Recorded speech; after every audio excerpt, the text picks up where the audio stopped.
Okay, so here we have Alex's car. Came round yesterday or day before, travelling along, and then all of a sudden lost power. White smoke out the back, really poorly. Came to me while it was hot, or the engine was hot. I could get it to start, but literally if you put any load on the engine, so try to pull away, it would just die. When it cooled down, no start at all, or it would start but then cut out straight away. However, I've now got it to start at least.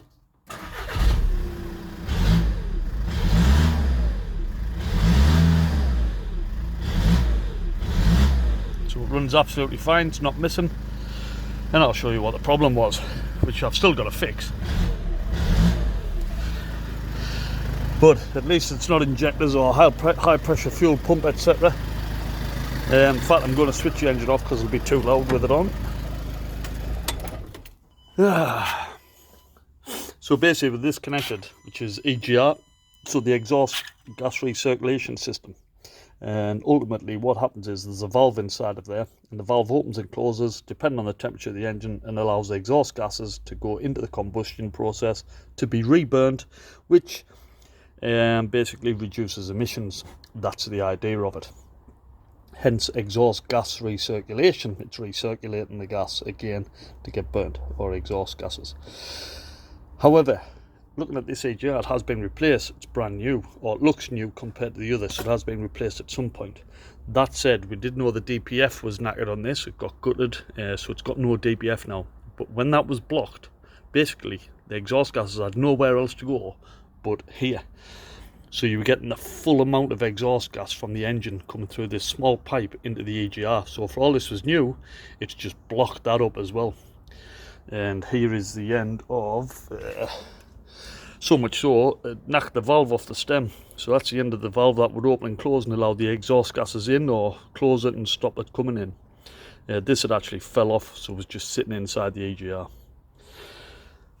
So what I'm saying is, I just need a new EGR, and that is fixed. Absolute nightmare to get these off. I'm not looking forward to it at all. However, that's what it is. Right, catch you later. Dilly dilly. Right, still on with this Tiguan.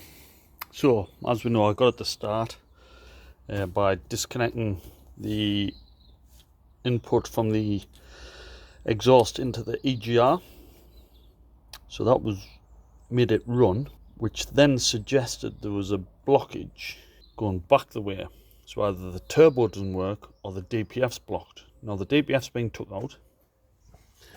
I've took the air pipe off from the airbox onto the turbo intake, and it spins by hand. I've started the car up, put the torch down there, and I can see the turbo spinning. Turbo's fine.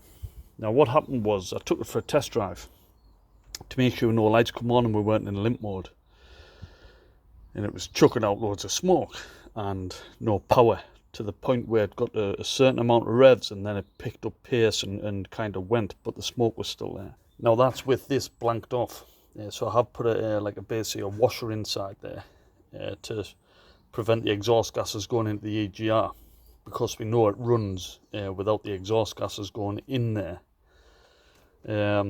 However, it doesn't drive right. So I'm now just going to take this off, and I'm going to see if there's any kind of restriction in here, because there will be, because you've got the valve, although the valve head is off, but there'll still be a restriction. So I'm just going to see if I can either clear this out in here to get a good flow of air through, because that might be what's preventing it running right, because if you're restricting the air going in, that's going to be creating back pressure to the turbo, so therefore it's going to lag. You're not going to get that uptake, therefore you're not going to get the correct air and diesel fuel mixture, so therefore it's going to smoke. So that could be the sign of the smoke, or the problem with the smoke, or the cause of it. So that's what I'm going to do. I'll take this pipe off here, Basically I've got to undo everything on the top here because I'm going to have to take this off to get the EGR off, because it's impossible to get behind it and take it off. So it might be easy just disconnecting everything off the top.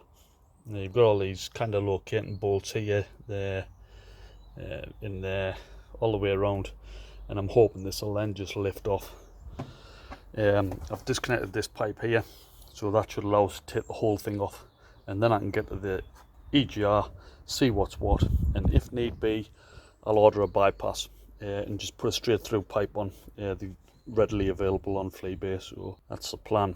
Right, I'll see you once I get this off. Dilly dilly. Right, that's it out. As you can see, got to disconnect a lot of stuff, but it's the only way to do it. So here it is.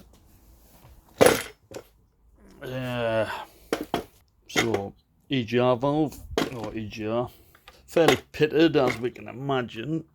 The ARV's open, ASV, anti-shutter valve, so that's fine and stayed in the open position. I appreciate you can't see down there, it's black as anything. Yeah, so for all it's minging and dirty, it is still getting airflow. But this is the whole bit that I need to take off really, and just replace it with a straight through pipe, and that does away with the EGR valve, and then just blank it off. So I'm not convinced this is the cause of my problem. I just had a bit of a loss with that turbo spinning and no DPF. Then I can't think of anywhere else there's going to be a blockage. So I don't know, I'll persevere. I think the EGR is definitely going to get blanked off for a start, and that rules it out, and then I can put that back together. Dilly dilly. Right, so that's the anti-shutter valve took off, the EGR valve, and as you can see there's plenty of room there for air to get past, so that's certainly not the main issue. However, deleting the EGR, for all those on the forums you always see for and against, and I'm in the for camp for deleting it, because I mean, just look at the state of that. Try to look at that. That is the intake. I mean, why would you want an EGR if you can delete it? You can just see how much crap gets burnt in the reburnt in the engine. Yeah. All in the quest of saving maybe a couple of grams of CO2 emissions or something, I don't know. But it's just not good for the engine at all. Probably makes it run worse, so it's probably counterproductive. Yeah, because you're blocking up the intake, so therefore you're not getting the right combustion, so therefore you're creating more crap in my eyes. However, we've got the swell valves on the bottom as well. They operate off this, so they kind of open and close, and that's just basically for when it's cold. It's a bit like a carburetor, if you like, similar kind of thing, restricting airflow. But again, you can see all these, you know, all gummed up with crap. So yeah, going to give this a good clean, and then put it back on, and then we're going to delete the EGR. We have to keep the ASV, the shutter valve, because that's basically what turns the engine off. So when you take the ignition key out, that this flap inside closes and cuts the air off, and that's what stops the diesel engine.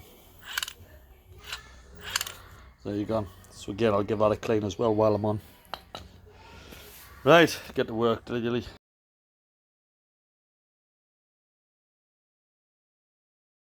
Well, it's all back together. I made a solid plate and 2 double gaskets. I made it out of an old gasket I had I think it was a cylinder head or an exhaust gasket or something for a Corsa. So 2 good gaskets on there, bolted up. You know that I cleaned all that out. I cleaned the anti-shutter valve, and everything is back together. I've cleaned the intake. I cleared all fault codes.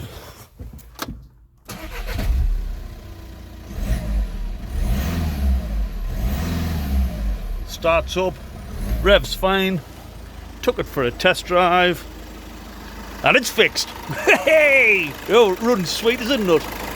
Power like anything, so it's, yeah.